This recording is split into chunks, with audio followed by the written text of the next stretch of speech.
She's on the board of advisors for Cistercian Studies Quarterly, and her work on Cistercian nuns is truly inspirational of showing, that this neglected study, this neglected subject, it was well worth. The scholarly resources are there. It is a fascinating study, and it adds so much to the study of Cistercian monasticism, religion and society generally in the Middle Ages. So with that introduction, I will pass over to Elizabeth. Thank you so much, Michael. I start by thanking English Heritage, the British Archaeological Association, and all conference participants and organisers for enabling us to share our common interest in Eilrid of Rievaulx. It really means a lot. A perennial question: why study history? Here's one reason.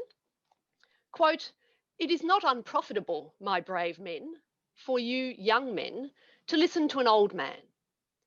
Instructed by the changes of many seasons, the succession of kings, and the diverse outcomes of wars, I tell you that I have also learned to ponder the past, to weigh the present, and to conjecture from the past to the present and from present to future."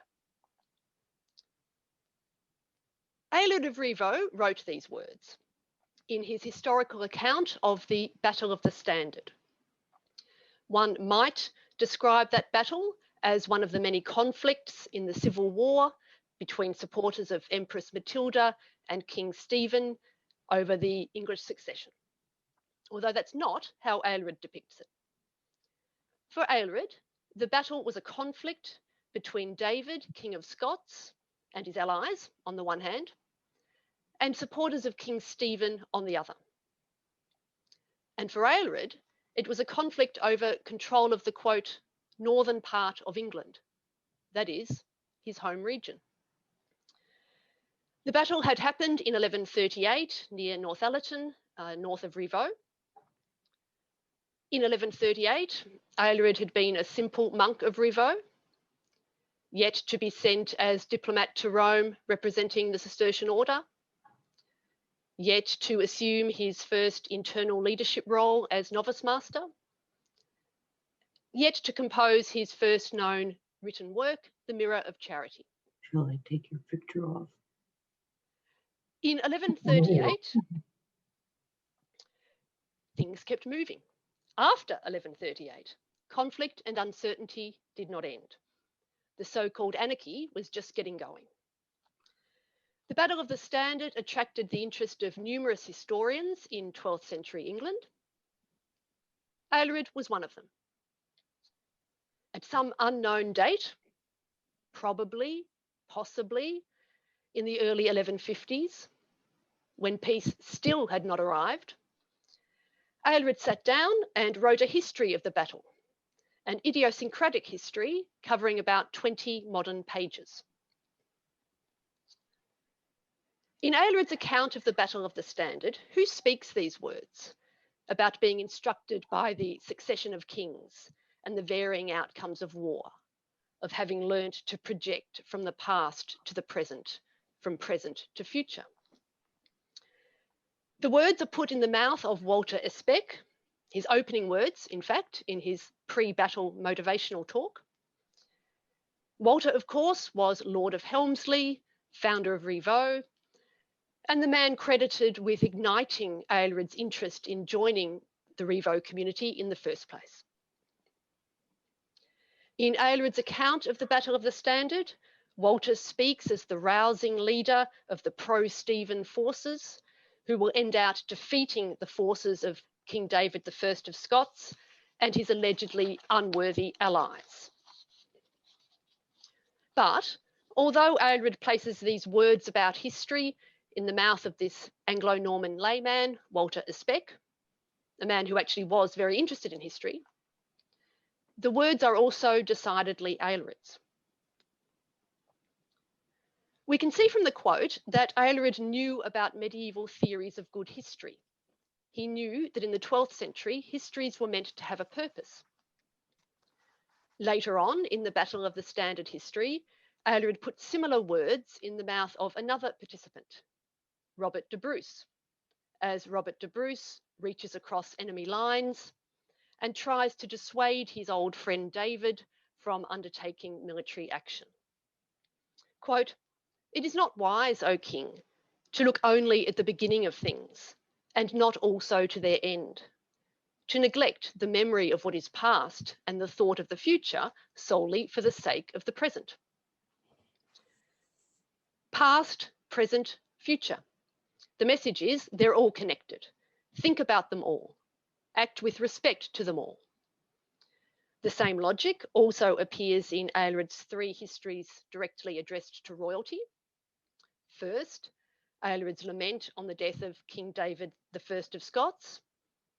Second, the genealogy of the kings of the English, which was more correctly a genealogy tailored specifically to the 20-year-old Count / Henry in the lead up to his becoming Henry II. And third, Aelred's hagiography of Edward the Confessor, in which again Henry, who by now had been King Henry II for about a decade, was advised to learn from Edward's virtues, especially Edward's justice, in order that Henry might perform his royal duties well in the future for, quote, the consolation of all of us. Aelred wrote 7 historical works. He seems to have started writing them in the early 1150s, although not all the dates are clear. Or maybe he wrote only 6 histories, depending on whether or not we today call his advice text about events at Wotton Monastery a history. So I've mentioned 4 of the 7, the Battle of the Standard, the lament on the death of King David, the genealogy of the kings of the English, and Aelred's rewriting of a previous life of Edward the Confessor. These 4 share sufficient similarities that the Cistercian publication's English translation prints them all together. Those similarities being the focus on political history and advice to secular leaders, mainly advice to Henry II.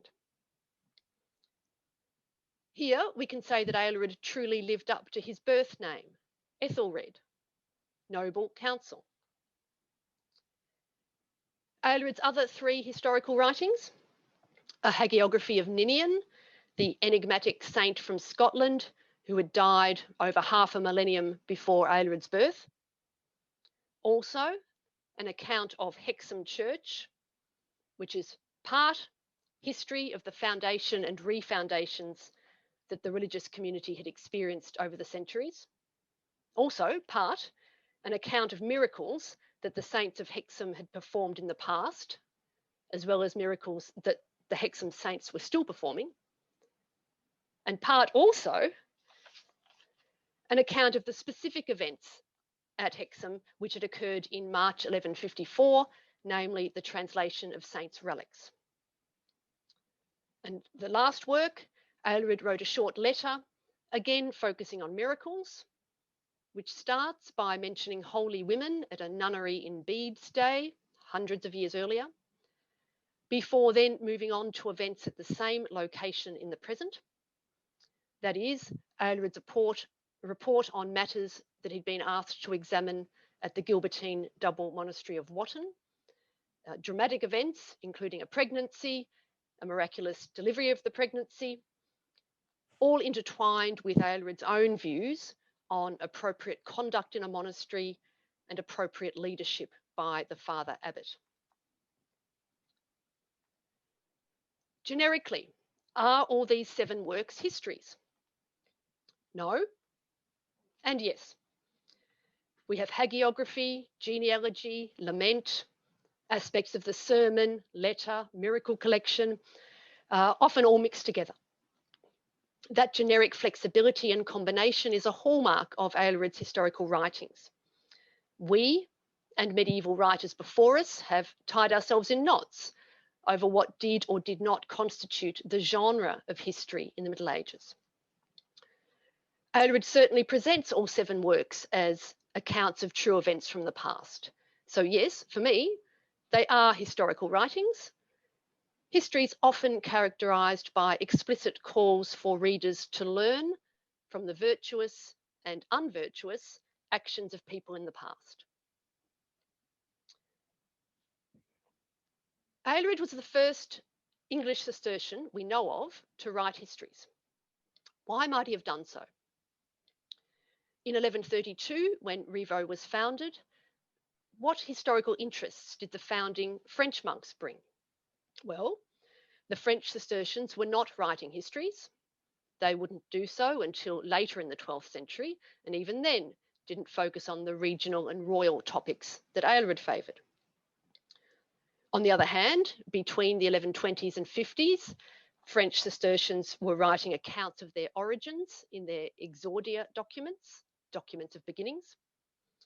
And it's notable that Aelred's Battle of the Standard history contains a short foundation section on the origins of Rievaulx and Fountains Abbeys, very briefly Waverley Abbey as well, effectively an exordium for the Cistercians in England. And we know that Aelred was interested in history before he became a monk. While Aelred was still steward to King David of Scots, Lawrence of Durham wrote a hagiography of St. Bridget and dedicated that to Aelred. I wonder, what did Aelred do with that book? Aelred reached adulthood at the very time that England was witnessing a boom in history writing. Monks, canons, secular clergy were writing, rewriting, disseminating new historical compositions, especially between, let's say, the 1120s and 50s. There was William of Malmesbury's Deeds of the Kings of the English, available from the mid-1120s. William of Malmesbury actually sent a copy of that to King David of Scots at exactly the time when the teenaged Aelred was living at David's court. There was Henry of Huntingdon's History of the English People, which the author disseminated in updated editions from around 1140 to the mid-1150s. Walter Especk, at whose home Aelred had spent his very last night as a layperson before joining Rievaulx. Walter had a reputation for history, as being a history fan. In the mid-1130s, a laywoman asked Walter to send her a copy of Geoffrey of Monmouth's newly composed History of the Kings of Britain, and Walter ensured that copy made its way to her. So I can imagine Walter and Aelred sitting down discussing history over the years. Walter may well have given history books to Rievaulx, exactly the sort of thing a founder might engage in. And Aelred's many contacts at Durham could have provided him with access to history books. Remember, Aelred's own father died as a monk at Durham. Or Aelred could consult histories on site at Durham directly. Aelred knew about the long national histories that other historians were writing at the time. He used Henry of Huntingdon's History of the English in his own Battle of the Standard history. On the other hand, Aelred did not write this sort of long, chronologically focused history that other historians were producing. He didn't include dates. He didn't tie his messages down to a specific time. Reconciliation, harmony, integration, unity, peace. Modern scholars use all these words when trying to detect the underlying philosophy behind Aelred's political histories. In the Battle of the Standard, men who used to be friends, now torn apart by conflict. In the hagiography of Edward, note Aelred's most well-known addition to the well-known story. So I refer here to the green tree prophecy, that is, that England's future would be disastrous for howsoever long as a certain tree was divorced from its root. Aelred modified the existing prophecy, and here he includes a very rare instance of his own voice, his own opinion. Aelred gives his own explanation and tells readers that the tree and root happily have now been rejoined in the person of Henry II. Twice, Aelred calls Henry the cornerstone, in whom, quote, the two walls of the English and Norman people have met. Henry is hope for the future. Aelred's histories give multiple messages at once. His Life of St. Edward was certainly a valuable new version of the old story. suitable for the rewriting task that Westminster's Abbot had commissioned Aelred to do in preparation for Edward's translation in 1163. And his hagiography of Edward was also a stirring call to Henry II. The Battle of the Standard history was a vivid report on some aspects of a notable battle in the historical construct historians call the Anarchy. And it was also a call for friendship, a foundation history for the Cistercians, and an ode to Walter as Spec, Revo's founder. And then there's the lament for David, King of Scots. Here we have clear evidence of Aelred knowing that the purposes of his histories could change and be changed as future situations demanded. Both Aelred and his biographer Walter Daniel are clear. Aelred wrote the lament for David as a freestanding text in its own right, before later effectively recycling it. Yes, the lament contains Aelred's personal response to the death of the, quote, gentleman and friend at whose court he'd grown up, the man who had, quote, granted all my requests. The lament also contains an appeal to the people of, quote, O desolate Scotland, to do something in the future to repay what David gave them. What they must do is put their trust in David's grandsons. Quote, above all, may the peril of the English teach you to trust in kings and to preserve mutual concord among yourselves, lest strangers devour your country before your eyes. In other words, Scotland, avoid civil war. Make sure you accept the legitimacy of legitimate kingship. After completing the lament for David, Aelred then reused it. He must have done this recycling quickly. Now Aelred included the lament in the genealogy he was writing for Henry in the lead up to Henry's anticipated elevation to the kingship. The text eventually known as the genealogy of the kings of the English, although Aelred does specify that it is Henry's genealogy he is writing. And what a fortunate genealogy Henry possessed. The first thing Aelred mentions is Henry's mother. Quote, you then, good sir, are the son of the most illustrious Empress Matilda. That was important. Henry's maternal lineage gave him his royal legitimacy of descent. But after establishing Henry's natal descent, Aelred becomes more interested in providing examples of the moral descent Henry inherited from his royal forebears, descent of virtue. So, for instance, Henry's ancestor King Alfred prospered for the very reason that, quote, the Lord was with him and directed his deeds. King Edgar was called the Peaceful, Aelred writes, and the first thing Aelred mentions is that under Edgar, there was peace for the church. Aelred also writes that Henry had better live up to this inheritance of virtue from his royal forebears. By learning about the past, Henry could learn for the future. Yes, the composite text directed at Henry still included within it the lament's appeal to the people of Scotland, but that was no problem. Aelred had repurposed the lament and redirected it to a new audience. But the overall message remained valid. Kingdoms need legitimate, recognised and stable kingship, and also kingship from kings who collaborated with the church. That collaboration, church and king, very important to Aelred. So when Aelred gave the lament a second life by embedding it within Henry's genealogy, he turned it from a lament into a more definitely historical work, one in which David was now one of many exemplars of guiding moral virtue and royal stroke ecclesiastical collaboration for Henry to emulate.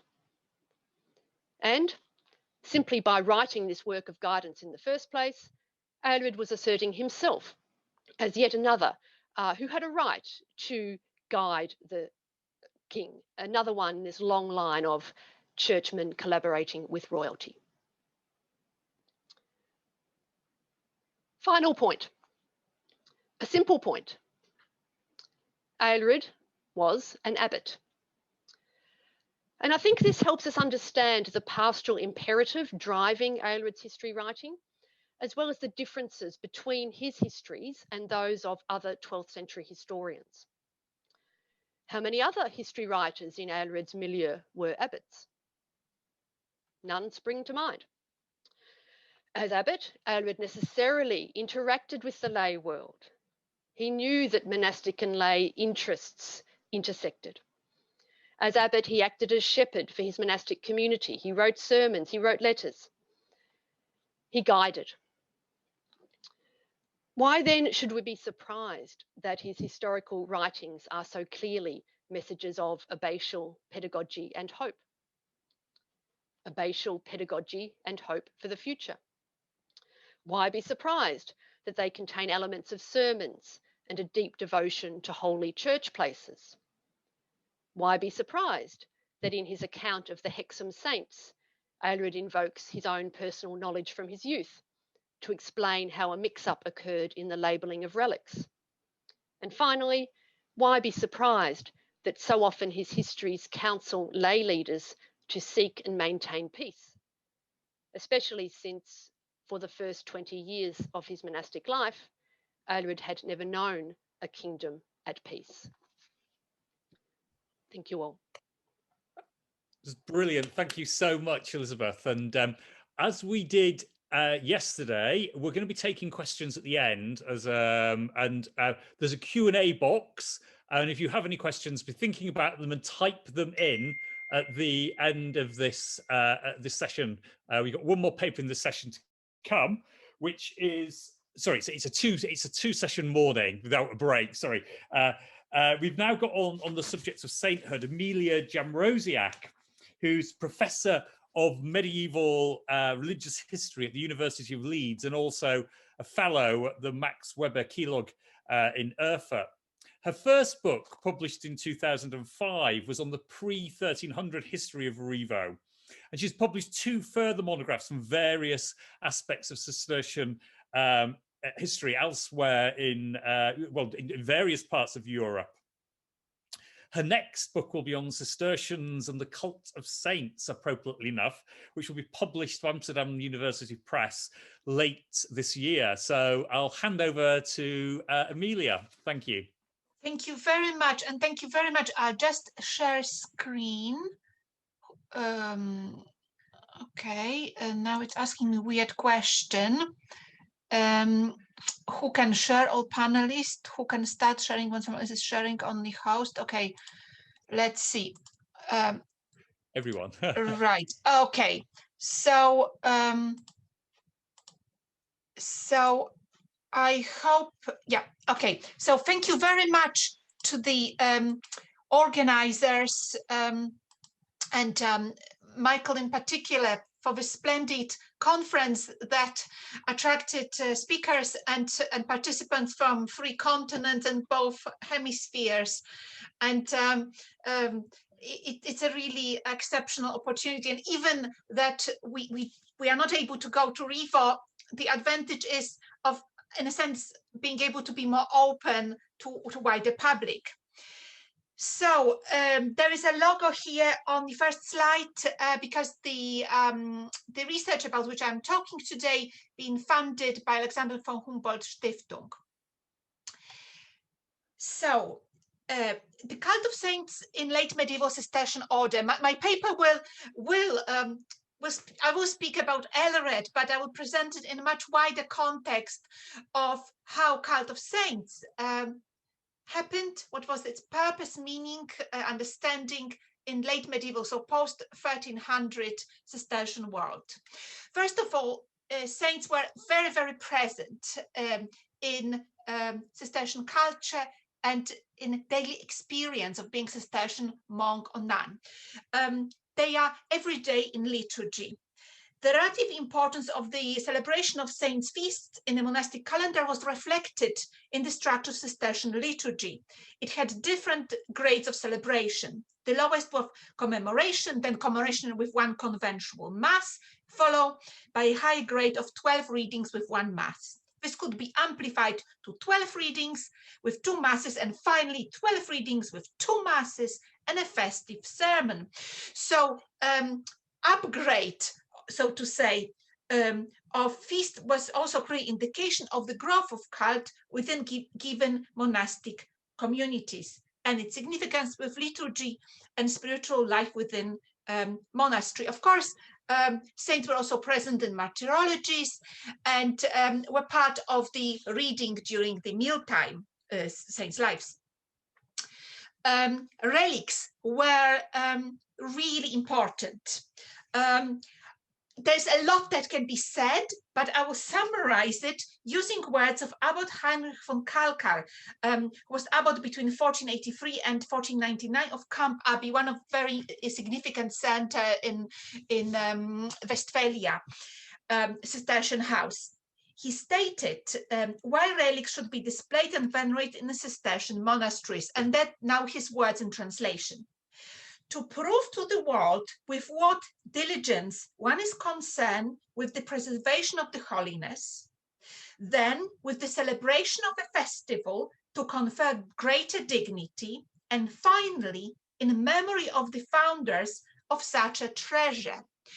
So care of relics, Cistercian house, is a manifestation of the piety of Cistercian community.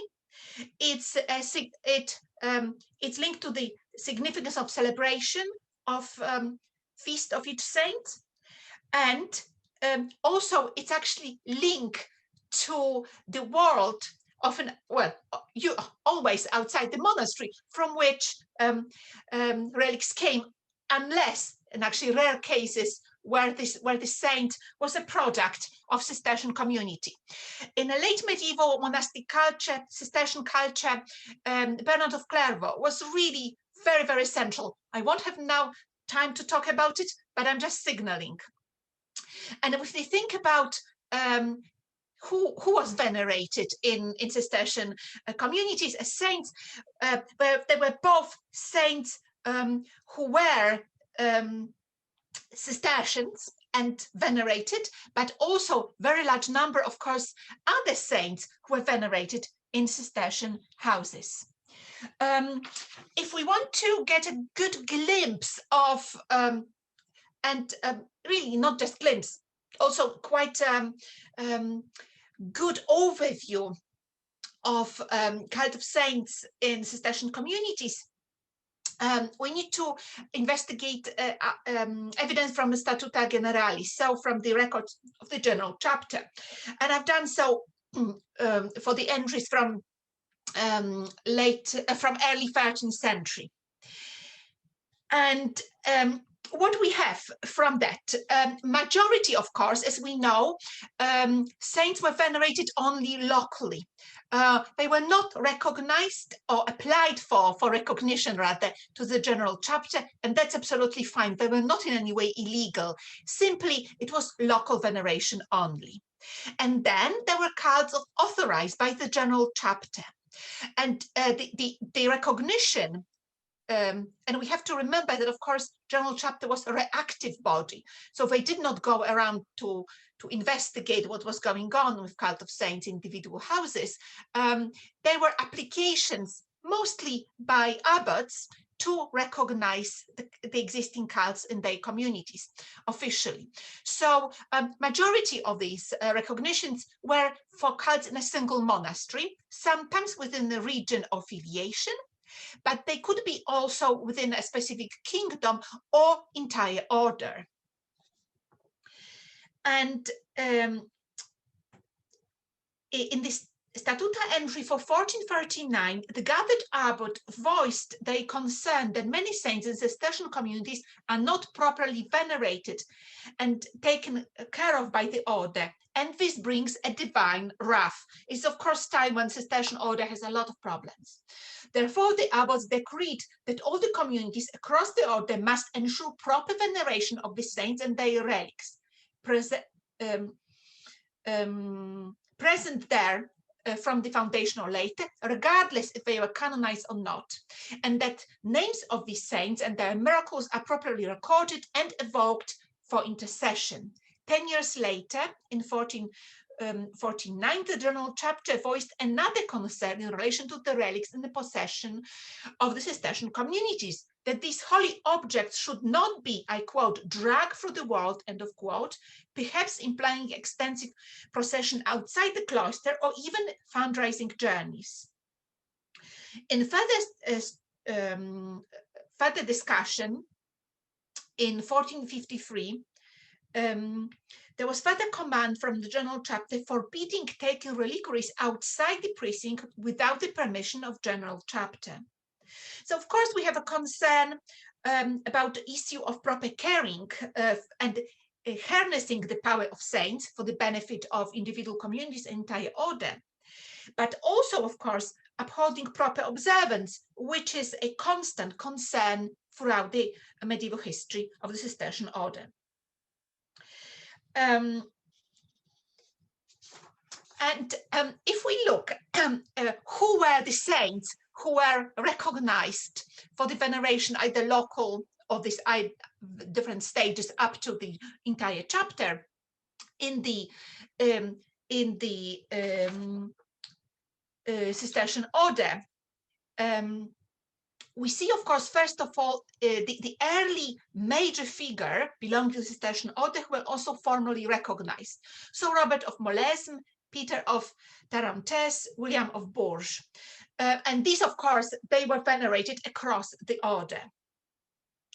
Then, and of course, Bernard of Clairvaux, but I say in late medieval Cistercian culture, he has a very, very special place that goes beyond, of course, any other Cistercian saint. Then we have another group of saints who were important ecclesiastical figures, so monks and abbots who became prelates. They're mostly 12th century figures, but also early 13th century. Then we have saints celebrated across the order who were important ecclesiastical figures who were associated with the Cistercian movement, were basically friends and supporters, and frequently, of course, also buried in Cistercian monasteries, such as very well known to many of you, Saint Malachy or Saint Edmund of Canterbury. Malachy, of course, buried at Clairvaux, and Edmund of Canterbury buried at Pontigny. And of course, similarly to the Cistercian turned bishops, these figures also represented ideal characteristic of prelates. Then another group of figures venerated across the order were both representative of the oldest layer of monastic tradition as well as recent mendicant leaders. So Benedict of Nursia, St. Cuthbert, and then, so the old layer, and then St. Francis, St. Dominic, St. Peter of Verona, Dominican martyr, St. Thomas Aquinas, another important Dominican figure. And of course, St. Benedict formed the bedrock of Cistercian monasticism through the rule. And if we think about late medieval depiction of Bernard of Clairvaux, his most frequent depiction with another saint, of course, is with St. Benedict as a kind of twin pair. There's a lot to be said about the connection between Cistercians and Dominicans manifested here for the saints, and that's also important linkage of their shared liturgical tradition. Then another group of saints venerated across Cistercian order are these which can be described as traditional backbone of liturgical calendar.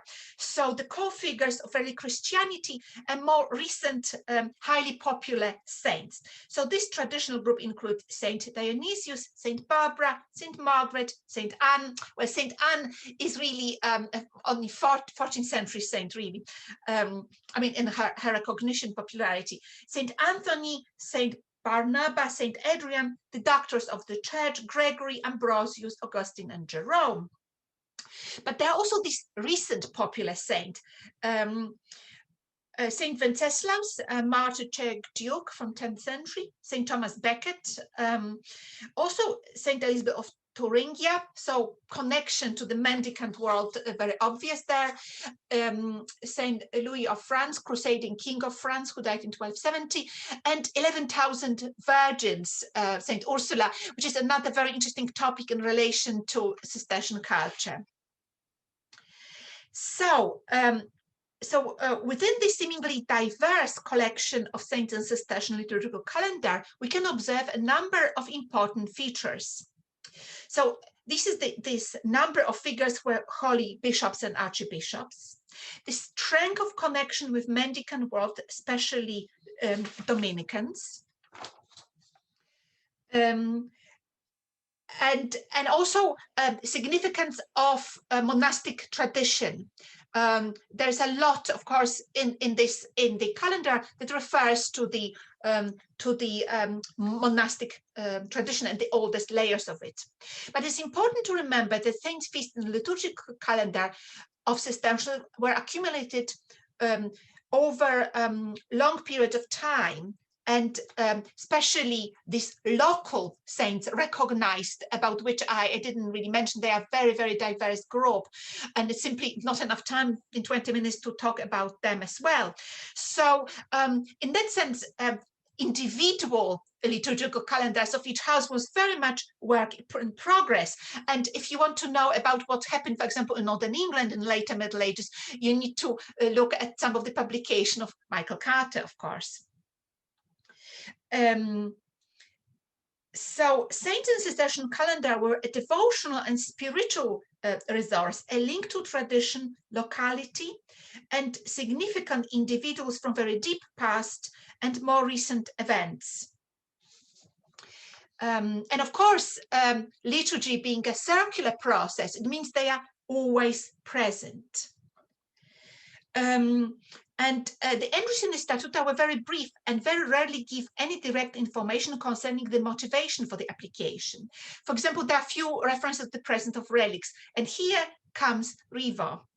The entry for the application for Aelred specifies that although we know that the relics of Aelred of Rivo were present in the monastic church, in the entry in the Statuta referring to him for recognition of his cards, it were the, I quote, older numericals of Aelred of Rivo that it invoked in application 1476 to formalize his cult in all monasteries within English kingdom. And the final evidence for the cult of saints, and again, Aelred in late medieval Cistercian culture, is the list created by Abbot Jean of Desiré of Citeaux. He was a very important late medieval figure, a reforming abbot of Cistercian order. He was, and in his reform program, it was multifaceted, involved kind of high politics to do with papacy, but also creating specific resources, library resources, new documentation, buying books, also establishing printing press at Dijon. The first volume printed at Dijon at his order was the Privilegia, and you can see it on the slide, Privilegia Ordinis Cisterciensis, printed on the 4th of July, 1491. It is a codification of all Cistercian privileges with commentaries. It also contains a list which he had created himself, and it contains a list of saints, and this little box below the image, that's the list of here of monasteries whose saints venerated in these communities are listed in Abbot Jean Desiré list. Lists are very distinct Jean in monastic tradition, and mendicant, very important, but of course method of ensuring that valuables are secured. So books, liturgical vestment, relics are always part of the list inventories. But of course, also in liturgical terms, saints were also part of other types of list of litany, of course. And this list of Abbot Jean of Cirey had a short preface proclaiming that although the list is incomplete, it contains the name of saints from the rank of the Cistercian order who were proven to lead holy life and performed miracles. The list contained 75 sancti and beati that Abbot Jean knew to be venerated in various Cistercian abbeys. He used his visit to various communities to assemble the information, and it strongly, of course, reflects the, in that sense, the list reflects the geography of the travel of Abbot Jean. You see a lot of French, some German houses. And the whole list projects a strong belief that the Cistercian order accumulated spiritual treasure in the course of over 300 years, and this capital should not be neglected. The list, of course, begins with Citeaux, not, of course, he was abbot of Citeaux, but there are more reasons why. By establishing the early history of Citeaux and its abbots as holy, the author was not only sanctifying the roots of the order, its core tradition, but also created link to other existing Cistercian modes of remembering past, gestabatum, exordium magnum, and physical remains in the shape of their tombs, which the monks of Citeaux and other Cistercians visiting the abbey would have seen. And it's very clear that in his travels, when he was finding information, he also was recording things that he'd seen, so presence of shrines and tombs of these saints, and also clearly oral tradition, what monks in other communities told him, but also he refers occasionally to a couple of texts. There are also two female houses at the end, which of course very much reflects perspective and scope that he had. There is, among the saints on the list, we have early or first abbots very frequently, venerated saints, sometimes also priors. The office of the cellarer, very important for the well-being of monastic communities, is also represented among the Cistercian saints. We have also, of course, bishops or archbishops who were formerly Cistercian monks. There is, of course, strong overlap with that evidence from Statuta, which I mentioned earlier. We have two lay brothers, but one of them is Alan of Lille, so by no means he was a typical lay brothers.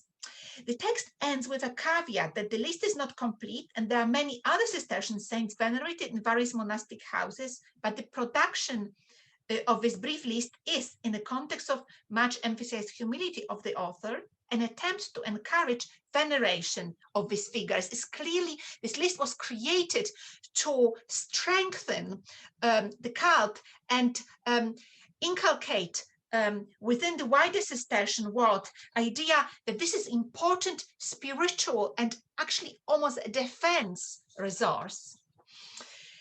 And when it comes to Aelred, well, as you can see from this list, there are two English houses mentioned, Rivo and Byland. And Byland is mislabeled in a sense.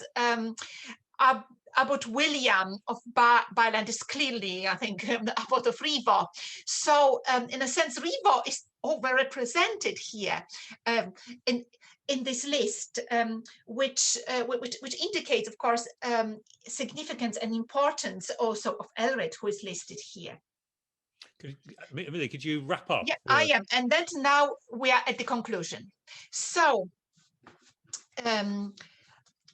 The cult of saints in the post-1300 Cistercian world was embedded in institutional and communal life. It was part of the everyday, but also of the extraordinary, as for example, this resource for defense. It was central to liturgy and commemoration. So lay people wanted to be buried in Cistercian houses, very often close to relics, and we have a lot of evidence for that. So saints were also part of the intercessory role of the monasteries, also interaction with the lay world, for example, display of relics in the gatehouses. Saints were carriers of important meanings and closely linked to the issue of identity at different levels, very strongly of institutional identity, and Aelred and Revo as wonderful example it, but also regionally and across the order. Thank you very much for your attention.